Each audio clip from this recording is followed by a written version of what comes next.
Yes, good morning class 10th students.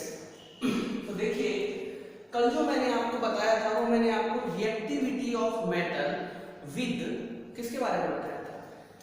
Reactivity of metal with oxygen के बारे में बताया था। और reactivity of metal with oxygen में मैंने क्या किया था आपको देखिए, मैंने आपको डिफरेंट रेट के बताए थे। मैंने आपको सोडियम बताया, मैग्नीशियम बताया।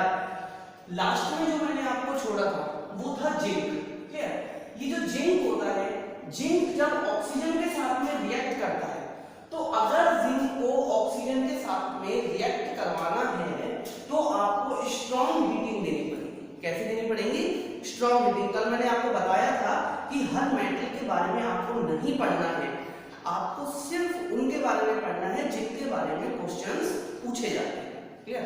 देखिए, जो आपका जिंक है ये जब ऑक्सीजन के साथ में रिएक्ट करेगा तो कब करेगा? जब आप उसमें स्ट्रॉन्ग हीटिंग देंगे। क्या देंगे? Strong heating. और जैसे ही आपने स्ट्रॉन्ग हीटिंग दी तो it burn with blue flame. कौन सी फ्लेम निकलेगी आपकी? Blue flame. ये ध्यान रखना, ये कलर बहुत इंपॉर्टेंट है। जिंक को जब आप कभी भी बर्न करते हैं तो वो ब्लू फ्लेम के साथ बर्न करता है और ऑक्सीजन के प्रेजेंस में क्या बनाता है? ZnO। ZnO मतलब जिंक ऑक्साइड। क्या बनाता है? ZnO।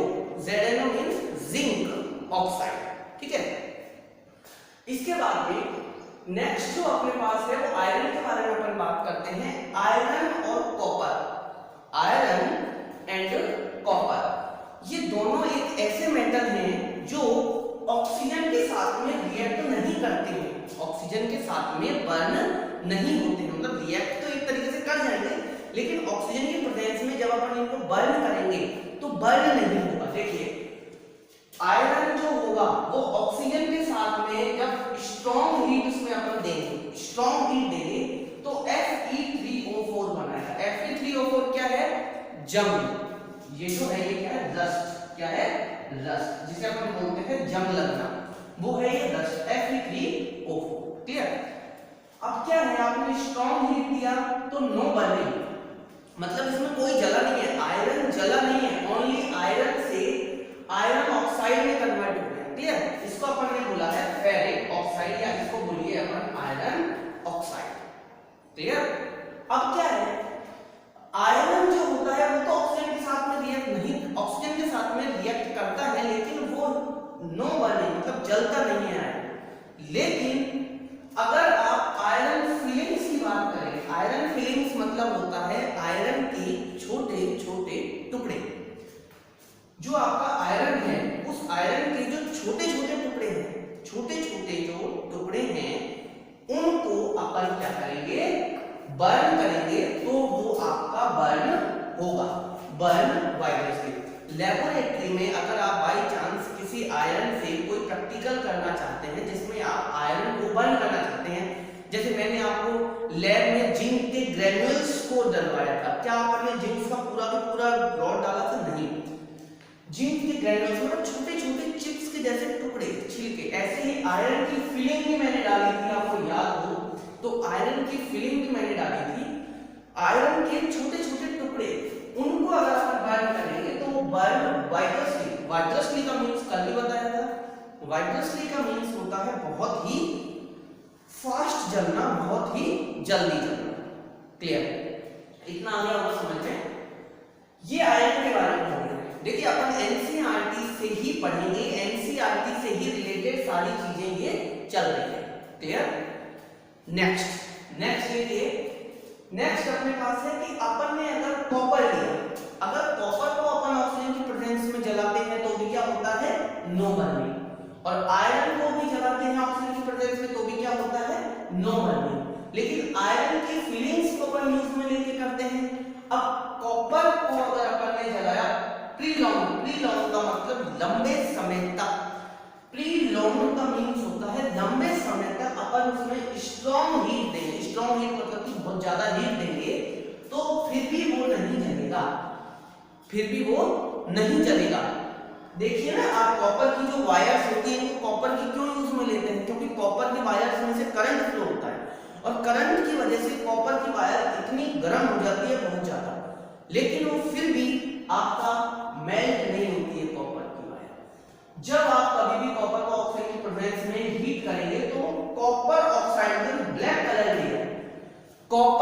ऑक्साइड होती है उसे ब्लैक कलर लेयर बन जाएगा। क्या बन जाएगा? Black colour layer. ये चीज समझ में आ गई आपको? तो ध्यान रखिएगा, कॉपर का ऑक्सीजन की प्रेजेंस में, आयरन का ऑक्सीजन की प्रेजेंस में कभी भी बर्निंग नहीं होती है। कलर आप ध्यान रखिएगा, इसमें ब्लैक कलर होता है और रस्ट आपको पता है किस कलर का होता है? ब्राउन कलर का होता है। किस कलर का होता है? ब्राउन कलर का होता है। अब देखिएगा, जिंक जो है उसका बता दिया, आयरन जो है उसका बता दिया, इसमें आयरन फिलिंग्स जो आपके एनसीईआरटी में है उसका बता दिया है, कॉपर के बारे में बता दिया है। अब इसके बाद में नीचे आते हैं AgAu। AgAu क्या है? Ag means silver. क्या है? सिल्वर। एंड AU मींस क्या है? गोल्ड। क्या है? गोल्ड। तो सिल्वर और गोल्ड दोनों अनरिएक्टिव मेटल हैं। कैसे हैं? Unreactive metal. अनरिएक्टिव मेटल है, इसीलिए ही तो अपने ये जो है ये ऑक्सीजन से रिएक्ट नहीं करते हैं, इसीलिए ही अपन सिल्वर गोल्ड इनको ज्वेलरी में यूज में लेते हैं। किसमें यूज में लेते हैं? ज्वेलरी में। क्योंकि अपन सिल्वर गोल्ड को ज्वेलरी में यूज में इसलिए लेते हैं क्योंकि सिल्वर और गोल्ड ऑक्सीजन की प्रेजेंस में आकर अपना ऑक्साइड नहीं बनाता। वरना गोल्ड तो 5 दिन में खराब हो जाएगा, फिर तो आप शॉप पे जाकर कहेंगे सर हमारा ये गोल्ड तो काला हो गया। लेकिन गोल्ड जो होता है वो लाइफ टाइम तक येलो रहता है और सिल्वर जो होता है वो मैक्सिमम लाइफ टाइम तक वो कैसा रहता है? वो आपका ग्रे कलर का रहता है, थोड़ा शाइनिंग ग्रे कलर का रहता है। तो ये आपका Ag एंड AU के बारे में हो गया है। क्लियर? तो इस तरीके से अपन इसको पढ़ेंगे। ठीक है, तो ये आपका हो चुका है। अब इसमें एक डेफिनेशन आती है, एक डेफिनेशन है एनोडाइजिंग। एक डेफिनेशन है इसमें एनोडाइजिंग की डेफिनेशन है और ये एनसीईआरटी में पेज 42 पर है। एनसीईआरटी में पेज जो 42 है उस पर येलो कलर का एक पोर्शन है, उसमें एनोडाइजिंग के बारे में दिया हुआ है और एग्जाम में ये कई बार आता है एनोडाइजिंग। तो एनोडाइजिंग क्या है? देखिए, एनोडाइजिंग क्या होता है कि आपका जो एल्यूमिनियम होता है, क्या होता है? एल्यूमिनियम। एल्यूमिनियम जब कभी भी ऑक्सीजन की प्रेजेंस में रिएक्ट करता है तो एल्यूमिनियम का ऑक्साइड बना लेता है और एल्यूमिनियम का ऑक्साइड बनाने के बाद में वो उसकी एक प्रोटेक्शन लेयर बना लेता है। जैसे देखिए, ये आपके पास में मान लो कि एल्यूमिनियम, क्या है? एल्यूमिनियम। अब इस एल्यूमिनियम को आपने ऑक्सीजन की प्रेजेंस में लाए। किसकी प्रेजेंस में? ऑक्सीजन की प्रेजेंस में। जैसे ही इस एल्यूमिनियम को ऑक्सीजन की प्रेजेंस में लाए तो एल्यूमिनियम का क्या बन गया? ऑक्साइड, मतलब कि Al2O3 क्या बन गया? Al2O3। और ये जो Al2O3 है इसका मतलब इसमें ऑक्सीजन ऐड हो चुका है, तो एल्यूमिनियम ऑक्साइड की एक चारों तरफ क्या बन जाएगी? लेयर। इसके चारों तरफ एक एल्यूमिनियम ऑक्साइड की लेयर बन जाएगी और एल्यूमिनियम ऑक्साइड की लेयर बनने की वजह से ये क्या करता है? Protect from further oxidation. दोबारा ऑक्सीडेशन नहीं होने देता है इसका। दोबारा ऑक्सीडेशन का क्या सेंस है? दोबारा ऑक्सीडेशन का सेंस ये है कि ये एल्यूमिनियम का ऑक्साइड बना लेगा और एल्यूमिनियम के ऑक्साइड दोबारा से ऑक्सीजन से रिएक्ट नहीं कर सकता। इसीलिए ही आप जब कभी भी एल्यूमिनियम के कोई यूटेंसिल, कोई बर्तन लाते हैं तो वो एक बार ऑक्सीजन की प्रेजेंस में आकर एल्यूमिनियम का ऑक्साइड की लेयर ऊपर बना लेता है। उसके बाद देखना एल्यूमिनियम के बर्तन कभी भी ज्यादातर खराब नहीं होते। एल्यूमिनियम की जो बर्तन है वो ज्यादातर खराब नहीं होते। तो ये आपका एनोडाइजिंग प्रोसेस है। क्लियर? इसको भी ध्यान रखिएगा, एनोडाइजिंग प्रोसेस भी एक बहुत ही इंपॉर्टेंट प्रोसेस है। क्लियर? तो ये चीज आपके समझ में आ गई होगी, एनोडाइजिंग प्रोसेस अच्छे से। तो अब इसको मैं इस वीडियो में मैं इतना ही लूंगा क्योंकि देखिए मैं इसलिए करता हूँ, मैं आपसे छोटी छोटी कुछ स्मॉल वीडियोस बनाया करूँगा क्योंकि बच्चों को क्या होता है, प्रॉब्लम आती है। आप जब मैं जैसे अगर बाई चांस 20 मिनट्स की वीडियो बनाता हूँ एक, तो वो 20 मिनट्स की एक वीडियो को डाउनलोड होने में बच्चों को टाइम लगता है और 10-10 मिनट वीडियो बनाऊंगा तो 10-10 मिनट की 2 वीडियो में एक 10 मिनट की अभी देख ली, फिर डाउनलोड कर ली, फिर एक 10 मिनट की बाद में देख ली, तो बाई चांस वो एक 10 मिनट की तो डाउनलोड होगी। अगर 20 मिनट की मैंने भेजी तो मैंने ये फीडबैक देखा है बच्चों का कि 20 मिनट की वो डाउनलोड करते जाते हैं प्रॉब्लम आ जाती है, तो वो डाउनलोड नहीं होती। इसीलिए छोटी छोटी वीडियोस अपन डालेंगे। समझ में आपके आ गया होगा अच्छे से। ये पोर्शन आपका जो है ये कंप्लीट हो चुका है।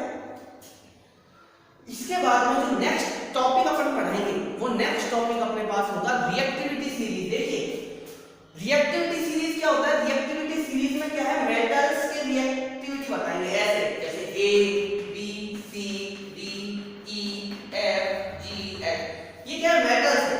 बाई चांस सोडियम है, मैग्नीशियम है, पोटेशियम है, एल्युमिनियम है, कॉपर है, जिंक है, गोल्ड है, कुछ भी जो भी है, तो इसमें क्या है अपन ये बताएंगे कौन सा मेटल ज्यादा रिएक्टिव है, कौन सा मेटल ज्यादा रिएक्टिव है। जैसे आपको डिस्प्लेसमेंट रिएक्शन में बताया था, डिस्प्लेसमेंट रिएक्शन में मैंने आपको बताया था जैसे Zn प्लस H2SO।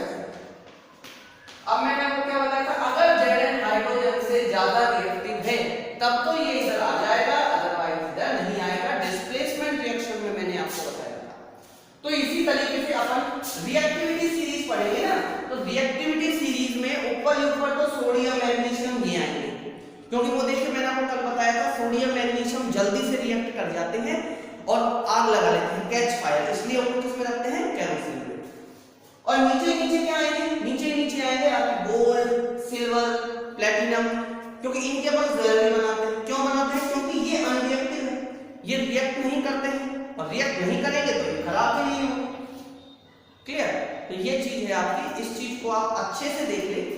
इस टॉपिक को मैं आपको नेक्स्ट वीडियो में बताऊंगा। ओके, और सेफ रहे, अपना ध्यान रखें। क्लियर?